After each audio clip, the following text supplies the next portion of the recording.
कांग्रेस के लिए 2024 में होने वाला सत्ता का फाइनल कई मायनों में अहम है।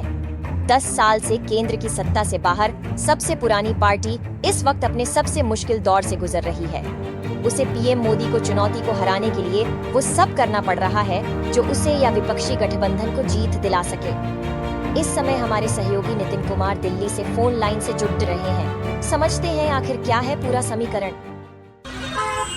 देखिए, सबसे पहले तो ये बात आपको समझनी होगी, कांग्रेस के लिए 2024 बहुत आसान नहीं होने जा रहा है। उसकी लड़ाई ऐसे लोगों से है जो पिछले दशकों से सरकार बना रही है और इस बार भी वो रिकॉर्ड तोड़ने पर बिल्कुल तैयार है। यानी जवाहरलाल नेहरू की 3 बार का प्रधानमंत्री रिकॉर्ड की बराबरी पीएम मोदी करने जा रहे हैं। और ये 2024 कांग्रेस के लिए अहम होने जा रहा है, क्योंकि या करो या मरो की स्थिति यहाँ पर होगी। इस बार 18वां लोकसभा चुनाव होगा, लेकिन एक चीज़ ये भी आप समझिए कि सबसे ज़्यादा जो मुश्किल होगी वो कांग्रेस की होगी। और वो मुश्किल इंडिया जो गठबंधन है उसमें जो घटक दल हैं उनको लेकर, सीट बंटवारे को लेकर जो सौदा होगा वो सबसे अहम होगा।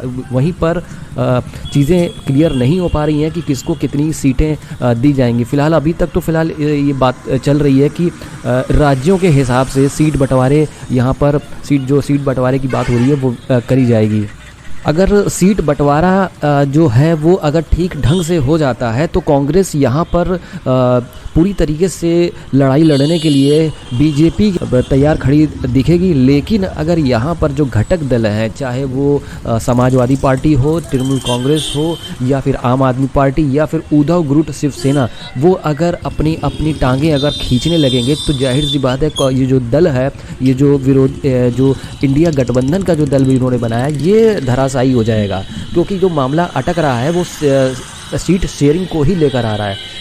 आप इस चीज़ को समझिए कि 2023 में जो अभी चुनाव हुआ था विधानसभा का, उसमें कांग्रेस ने राजस्थान, मध्य प्रदेश और छत्तीसगढ़ जो जीते थे राज्य थे वो बिल्कुल हार गए। यानी अगर ये कहा जाए कि कांग्रेस जो है वो रिवर्स बाजीगर है तो ये बात गलत नहीं होगी। वो किस तरीके से ये जीती हुई बाजी को हार जाते हैं, ये कई उदाहरण हैं इसमें। आपने वो भी बात सुनी होगी, जब गोवा में सरकार कांग्रेस बनाने जा रही थी तो इनके जो ऑब्जर्वर थे वो होटलों में आराम कर रहे थे, सो रहे थे, और उसके बाद बीजेपी ने वहाँ पे सरकार बना ली। तो ये कई जीती बाजियों को ये हारना बहुत अच्छी तरीके से जानते हैं।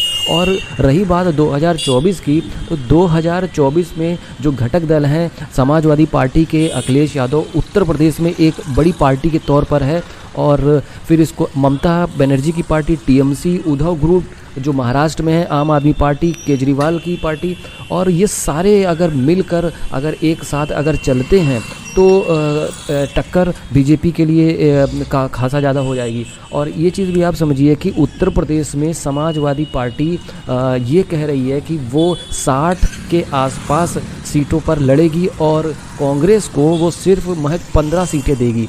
खींच भी है एक।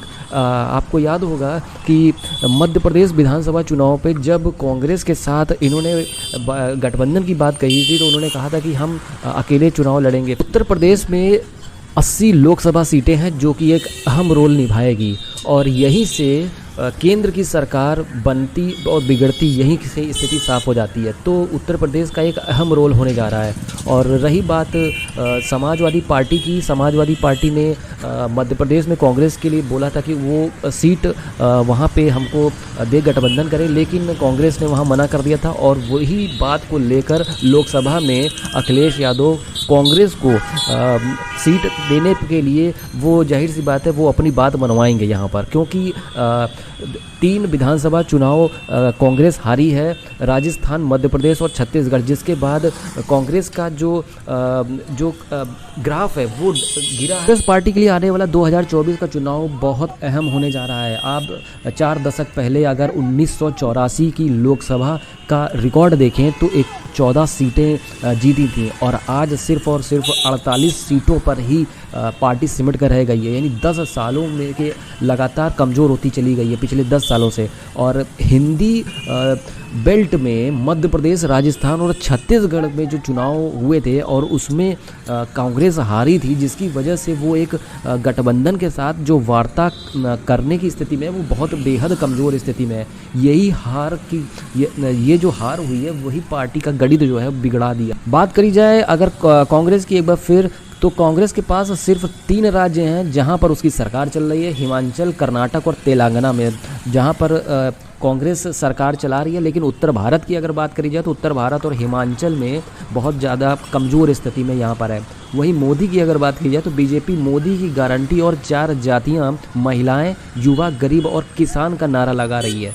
और कांग्रेस की अगर बात की जाए तो कांग्रेस फ्री स्कीम और जातिगत आधार पर जनगणना का दांव खेल रही है। कांग्रेस की पंजाब और दिल्ली यूनिट ने साफ कर दिया कि वो आम आदमी पार्टी के साथ लोकसभा चुनाव में किसी भी तरीके का गठबंधन नहीं चाहती है। ये बगावत इंडिया ब्लॉक में सबसे बड़े सदस्य और कांग्रेस के लिए सबसे बड़ी सरदर्दी बन सकती है। अगर ये भी एक बड़ा सवाल है कि अंदरूनी रिश्तों की स्पष्टता के बीच कांग्रेस कैसे इस गठबंधन को मजबूत करेगी। और बंगाल में तृणमूल कांग्रेस और CPIM, केरल और में वामपंथी दलों और पंजाब, दिल्ली में आम आदमी पार्टी के साथ सीटों का समझौता करेगी। और रही बात उत्तर प्रदेश में, तो उत्तर प्रदेश में अखिलेश यादव के साथ वो गठबंधन कैसे करेगी और समाजवादी पार्टी सिर्फ और सिर्फ 15 सीटों पर कांग्रेस को लाना चाहती है, तो कांग्रेस किस तरीके से उसको देखती है ये भी बहुत बड़ी बात होगी। तो सबसे बड़ी जो यहाँ रोड़ा बढ़ने वाला है वो सीट शेयरिंग को लेकर यहाँ पर बनेगा। और बहुत सी चीज़ें ऐसी हो रही हैं कि कुछ लोग मान रहे हैं इसको कि यहीं से बिखराव की स्थिति शुरू हो सकती है।